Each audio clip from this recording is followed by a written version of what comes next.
I never thought I'd own my dream house at 29, but here I was, standing in front of a beautiful 2-story colonial with a wraparound porch. My name is Robin Mitchell, and I've worked my ass off to get here. After 5 years as an investment manager at Sterling and Associates, I finally had enough saved up for a substantial down payment. "This is it, Derek," I said to my husband, squeezing his hand as we stood in the driveway. "What do you think?" Derek smiled, his brown eyes crinkling at the corners. "It's perfect, babe, you did good." That's one of the things I loved about Derek. He was always supportive of my career and never seemed threatened by my success. When I told him I wanted to buy the house with my own money and put it in my name, he didn't even flinch. "You earned it," he said simply. "Besides, I'm saving up for our future kids' college funds. We're a team, right?"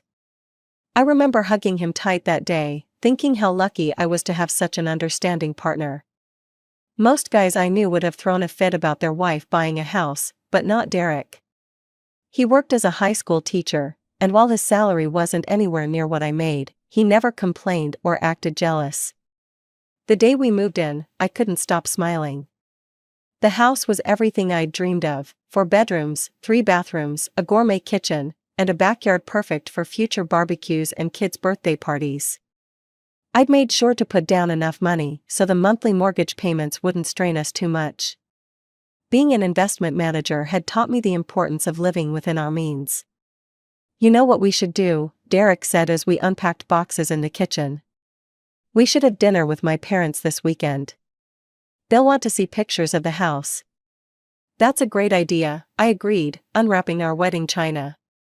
"We should visit my family too." That evening, as Derek and I sat on our new porch swing watching the sunset, everything seemed perfect. We talked about our plans for the house, how we'd decorate each room, where we'd plant a garden in the spring, which bedroom would become the nursery when we started our family. Later that night, as I lay in bed listening to Derek's steady breathing beside me, I felt completely at peace. I'd achieved my dream of owning a beautiful home, I had a loving husband, and our future seemed bright with possibility. I drifted off to sleep, thinking about how perfect everything was. That first dinner with Derek's parents was supposed to be a simple celebration of our new home. Martha and George had always been kind to me, treating me like their own daughter since Derek and I started dating 5 years ago. They lived in a modest ranch-style house across town, and Martha had prepared her famous pot roast for the occasion. "So, tell us all about the house," Martha exclaimed as she passed the mashed potatoes. Her gray hair was pulled back in its usual neat bun, her eyes sparkling with excitement. I opened my mouth to answer, but Derek beat me to it. "Actually, I wanted to surprise you guys," he said, his voice filled with pride. "I bought us this amazing house. 4 bedrooms, beautiful backyard, you're going to love it when you see it." I nearly choked on my water. Derek squeezed my hand under the table, his eyes pleading with me to stay quiet. I felt my chest tighten, but I forced a smile and stayed silent. "Oh, Derek," Martha clasped her hands together. "That's wonderful." "Isn't it wonderful, George?" George beamed at his son. "That's my boy, always knew you'd do well for yourself." He turned to me. "You've got yourself quite a generous husband here, Robin. Not many young men these days can afford to buy a house like that." I nodded mechanically, pushing food around my plate. The pot roast that had smelled so delicious minutes ago now felt like lead in my stomach. The rest of dinner passed in a blur of lies, Derek describing how he'd saved up for the down payment, his parents praising his financial responsibility, and me sitting there feeling like I was in some bizarre alternate reality. The drive home was silent until we pulled into our driveway that my money had bought. "What the hell was that?" I demanded as soon as we got inside. Derek ran his hands through his dark hair, a nervous habit I'd noticed early in our relationship. "I'm sorry, Robin, you know my dad, he's old school. He'd never understand a man living in a house his wife bought. It would kill him, and my reputation." "Your reputation?" I couldn't believe what I was hearing. "Please, Robin," he begged. "Can we just let people think I bought the house? It doesn't hurt anyone, and it makes things easier for everyone. I shook my head, thinking how childish this whole thing was, but looking at his pleading face, I didn't have the heart to argue. Fine, I sighed, whatever makes you happy. A week later, we were sitting in my parents' living room, and history repeated itself. My mom and dad were there, along with my younger sister Emma, who was visiting from her apartment downtown. Emma and I had always been close, despite being different as night and day. While I was the practical one who went into finance, she was the free spirit who jumped from job to job, trying to find herself. We bought a house, Derek announced proudly. Well, I did. Wanted to give Robin the home she deserves. I watched my family's reactions like I was watching a movie. Mom and Dad were beaming, congratulating Derek on his success. But it was Emma's face that caught my attention. She smiled and offered her congratulations, but I knew my sister too well to miss the flash of jealousy in her eyes. She'd always wanted the perfect house, the perfect life, and here I was, living her dream, or so she thought. 2 weeks after the family dinners, I threw a housewarming party. I'd spent days preparing everything, setting up the new furniture, hanging artwork, and making sure every room looked perfect. The house was filled with the smell of appetizers and the sound of laughter as our friends and family arrived. "Let me give you the grand tour," Derek announced to the group, puffing out his chest like a proud peacock. "Wait until you see what I picked out for the master bathroom." I almost snorted into my wine glass. The master bathroom he was so proud of? I'd chosen every tile, every fixture, and even that fancy rainfall showerhead he loved so much. But there he was, leading our guests from room to room, talking about his vision for the house and how hard he'd worked to afford it all. The party was a success, and life settled into a comfortable routine. Derek and I both worked during the day, came home to our beautiful house in the evening, and spent weekends making it more and more like home. Everything was perfect, until exactly 6 months after the housewarming party. I was enjoying a quiet Sunday afternoon when the doorbell rang. I opened it to find Emma standing there, her mascara running down her cheeks and her shoulders shaking with sobs. "Emma, what's wrong?" I pulled her inside, genuinely concerned. My sister wasn't the type to cry easily. "They cut my hours at work," she choked out, collapsing onto our couch. "I'm barely making part-time now, and my rent." She dissolved into fresh tears. I sat beside her, rubbing her back like I used to when we were kids and she'd had a nightmare. "How bad is it?" "I can't afford my apartment anymore, Robin, I need a place to stay." She looked up at me with those big brown eyes we'd both inherited from our mom. "Can I stay here? Just until I figure something out?" I hesitated. "What about Mom and Dad's place? They have that spare room." "Their house is on the other side of town," Emma protested, wiping her eyes. "It would take me forever to get to work from there." "Your place is perfect, it's close to everything, and you have all these empty bedrooms."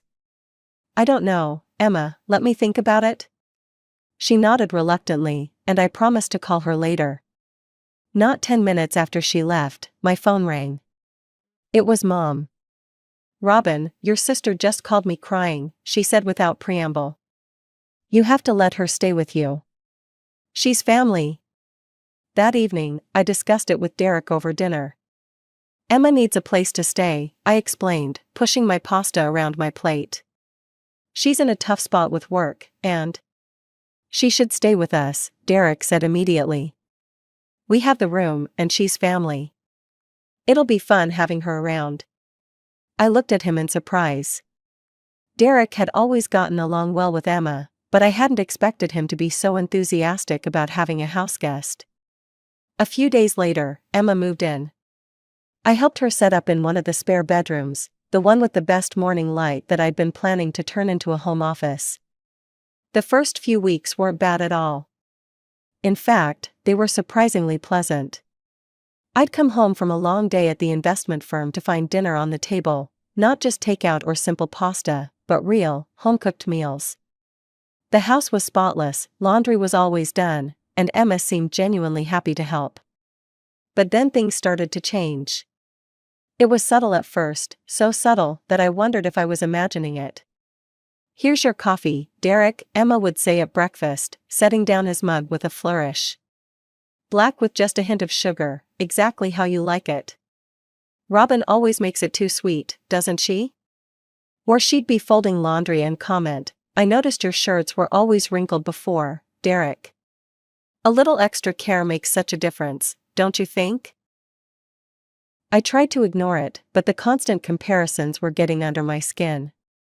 One evening, after a particularly pointed comment about how she'd finally gotten the kitchen properly organized, I pulled her aside. "Emma, can we talk?" I asked, trying to keep my voice level. "These comments you're making." She looked at me with wide, innocent eyes. "What comments?" "About being a better hostess, about how much better the house is since you moved in." Emma laughed, waving her hand dismissively. "Oh my God, Robin, you're being so sensitive." "I'm just joking around. Don't tell me you're jealous of your little sister doing some housework." But it wasn't just the comments. 2 weeks later, I came home from work to find Emma in the kitchen wearing what could barely be called clothing, a sheer tank top and tiny shorts that left little to the imagination. Derek was sitting at the counter, ostensibly working on his laptop, but his eyes kept drifting up. "Emma," I hissed, pulling her into the hallway. "What are you wearing?" "It's hot in here," she protested, but her smirk said otherwise. "Go change, now." She rolled her eyes but complied, switching into her regular loungewear. Later that night, as Derek and I were getting ready for bed, he brought it up. "Don't you think you were a bit harsh with Emma earlier?" he asked, climbing into bed. "She's just comfortable around family." I stared at him. "She was practically naked." "You're exaggerating, besides, it's her home too now." His words hit me like a slap. Her home? When had that happened? The next morning, I confronted Emma over breakfast. "Have you started looking for apartments yet?" I asked directly. Her face crumpled immediately. "Robin, I'm trying, but I can barely save anything with my reduced hours. Everything's so expensive." "She doesn't have to move," Derek interrupted, not looking up from his phone. "We've got plenty of room, and it's nice having her here. The three of us work well together." I looked between my husband and my sister, him casually defending her presence in my house, her with that subtle smile playing at the corners of her mouth, and felt a chill run down my spine. The Anderson deal was huge, potentially the biggest investment contract of my career. When my boss told me I needed to fly to Phoenix to meet with them personally, I knew it was important to nail this. "I'll be gone for 3 days," I told Derek and Emma over dinner the night before my flight. "The negotiations might take a while." The meetings in Phoenix went better than I could have imagined. Mr. Anderson was impressed with my presentation and agreed to all our terms without the usual back and forth I'd expected. By the end of the second day, we were signing papers. "You've got quite a future ahead of you, Mrs. Mitchell," he said as we shook hands. "Sterling and Associates is lucky to have you." I called the airline and managed to get an earlier flight home. Wouldn't Derek be proud? This deal would mean a significant bonus, maybe enough to pay off a big chunk of the mortgage early. The taxi dropped me off at our house around 8 p.m. The lights were on upstairs, and I could see Derek's car in the driveway. I smiled, thinking about surprising them with the good news. I unlocked the front door quietly, my heels clicking softly on the hardwood floors. There were wine glasses on the coffee table, 2 of them, and something that looked like Emma's blouse draped over the banister. My stomach lurched as I climbed the stairs. I could hear music playing faintly from our bedroom, and soft voices. I pushed open the door. Time seemed to stop. The scene before me burned itself into my brain, Derek and Emma in our bed, tangled in the sheets I'd picked out when we first moved in. They didn't notice me at first, too wrapped up in each other. Then Emma saw me and smiled. Actually smiled.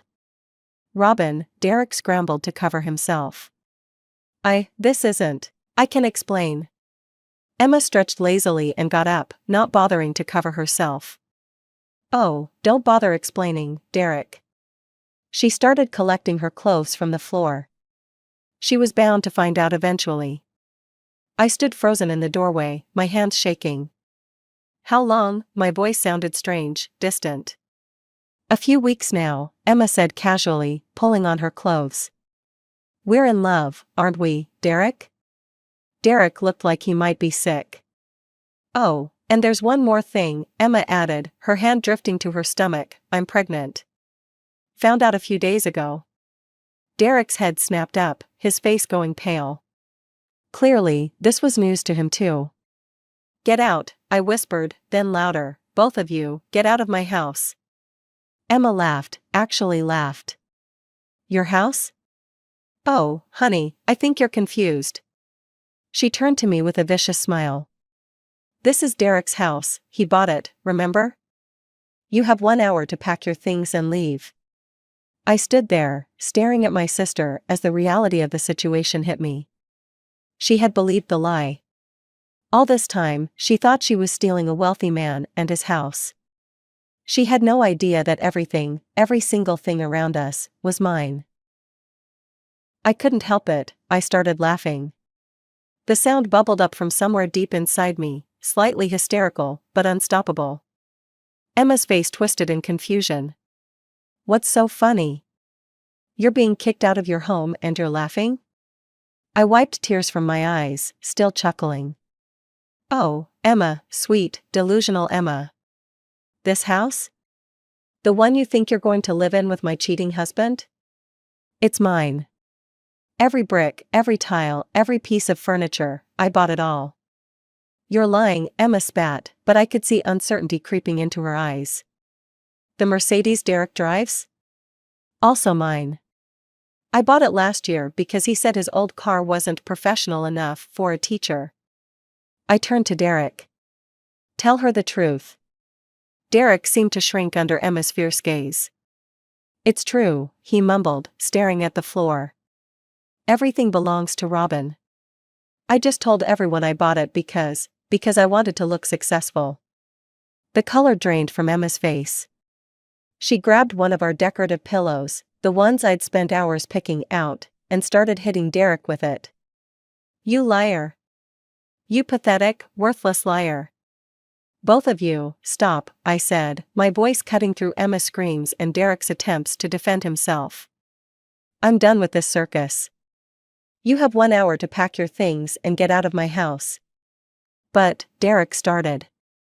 Don't worry about the divorce papers, I interrupted. I'll have them sent to your parents' house. Emma's demeanor changed instantly. The rage disappeared, replaced by that manipulative sweetness I'd grown so familiar with. Robin, you can't kick me out. I'm your sister, your pregnant sister. Where am I supposed to go? That's not my problem, I checked my watch. 55 minutes left. If you're not gone by then, I'm calling the police. I turned and walked downstairs to the kitchen, leaving them scrambling to gather their things. My hands were steady as I made myself a coffee with the fancy machine I'd bought last Christmas. I sat at the kitchen island, sipping slowly, listening to the chaos upstairs. My phone rang 10 minutes later. Mom's name flashed on the screen. How dare you, she screeched, before I could even say hello. Kicking your pregnant sister out onto the street? What kind of monster are you? She seduced my husband, I said flatly. They've been having an affair for weeks. And when I caught them, she tried to kick me out of my house. There was a brief silence, then, well, maybe you should let them have the house. You're successful, you can afford to rent an apartment. Emma's pregnant now, she needs stability. It would be the kind thing to do, letting them have the house. I sat there, stunned by my mother's words. I don't want to have this conversation, I said, my voice ice cold. In fact, I don't want to talk to you at all right now. I hung up before she could respond, staring at my reflection in the dark window. I barely recognized myself, but maybe that was a good thing. Maybe it was time to become someone new, someone stronger. The hour passed, both quickly and painfully slowly. Doors slammed, drawers banged, and occasional sobs, Emma's, I assumed, echoed through the house. Finally, they appeared at the bottom of the stairs, each carrying bags. Emma's mascara was streaked down her face, but her eyes were hard when she looked at me. "You'll regret this," she spat venomously. "You think you're so perfect with your big house and your fancy job. You'll end up alone and miserable." I didn't even bother responding. There was nothing left to say. I watched from the window as they loaded their bags into Emma's beat-up Corolla. As they drove away, I felt a weight lift from my shoulders. I immediately turned off my phone, knowing what was coming. The calls, the texts, the family drama, I couldn't deal with any of it right now. When morning came, I turned my phone back on, wincing at the flood of notifications. 37 missed calls. 62 text messages. Voicemails from both sets of parents, from Emma, from Derek. I ignored them all and dialed my lawyer's number instead. "Barbara? It's Robin Mitchell. I need to file for divorce." Barbara, bless her, didn't ask for details. "Come by the office at 11. We'll get started." I called into work, explaining I needed a personal day. My boss was understanding. The Anderson deal had put me in his good graces. I spent 2 hours with Barbara, going over the details of the divorce filing, then headed home. I was fumbling with my keys at the front door when I heard voices behind me. I turned to find both sets of parents standing in my driveway. Mom and Dad looked furious, while Martha was crying and George's face was red with anger. "How dare you throw them out?" Mom demanded as they followed me inside. "Your own sister, your husband. You can't just kick a man out of his own house," George added. "The house he bought." I'd had enough. I walked to my home office, pulled out the folder of house documents I kept there, and returned to the living room. "Actually," I said, spreading the papers on the coffee table, "let me show you something interesting." They gathered around as I pointed to the documents. "Look at the buyer's name. Look at where the down payment came from. Look at who's on the mortgage." I watched their faces as realization dawned. This house? Every penny came from me. The car Derek drives? Also mine. He didn't pay for any of it. But he said," Martha stammered. "He lied," I said simply. "He told everyone he bought the house, because he was too insecure to admit his wife was the breadwinner. He's been living off my success, while pretending it was his own." "That lying little ass," George exploded, his face turning even redder. "I raised him better than this." After the in-laws left, Mom and Dad lingered. The documents were still spread across my coffee table, irrefutable proof of my ownership, but somehow that didn't matter to them. "Robin, you need to be reasonable about this," Dad said, using his rational parent voice that I remembered from childhood arguments. "They're starting a family." "A family?" I laughed bitterly. "You mean my husband and my sister's betrayal baby?" "Don't be cruel," Mom snapped. "That's your niece or nephew you're talking about. Think about the child's future." I stood up, my patience finally exhausted. "Let me get this straight. My sister sleeps with my husband, tries to steal my house, and I'm supposed to just hand over everything I've worked for?" "You've always been selfish," Mom said, her voice trembling. "Always thinking about yourself. When you were little, you never shared your toys with Emma." "This isn't about toys, Mom. This is my life, my home, my marriage they destroyed." "If you don't help your sister," Dad interjected, "if you don't share what you have, we'll have no choice but to cut ties with you." I walked to the front door and opened it. "Get out." They left, Mom's final words ringing in my ears, "You'll regret this. Your own family." I slammed the door so hard the windows rattled. The divorce proceedings were surprisingly quick. Despite Emma's constant pushing, I heard through mutual friends, Derek never tried to claim any of the property. He knew better. He'd seen all the paperwork, knew every asset was in my name. Fighting would just waste money he didn't have on lawyer fees he couldn't afford. I threw myself into work, taking on more clients, closing bigger deals. The Anderson contract was just the beginning. I redecorated the house, erasing every trace of them. New furniture, new paint, new everything. The master bedroom where I'd found them became my home office. I couldn't sleep there anyway. Through social media, before I blocked them all, I watched their story unfold like a bad soap opera. They got married in a small ceremony at my parents' house. Emma posted endless updates about her pregnancy, playing the role of glowing mother-to-be. She never missed a chance to paint herself as the victim, dropping comments about toxic family members and selfish sisters who abandoned their pregnant siblings. The latest update, shared by a colleague who still followed her, showed her and Derek squeezed into my old childhood bedroom at our parents' house. The caption read, "Making the best of things, while cruel people live in luxury. But we have love, and that's what matters." I closed the tab without reading the comments. Let them play happy family in their borrowed bedroom. Let my parents coddle them and pretend their precious Emma did nothing wrong. Let them all live in their bubble of delusion.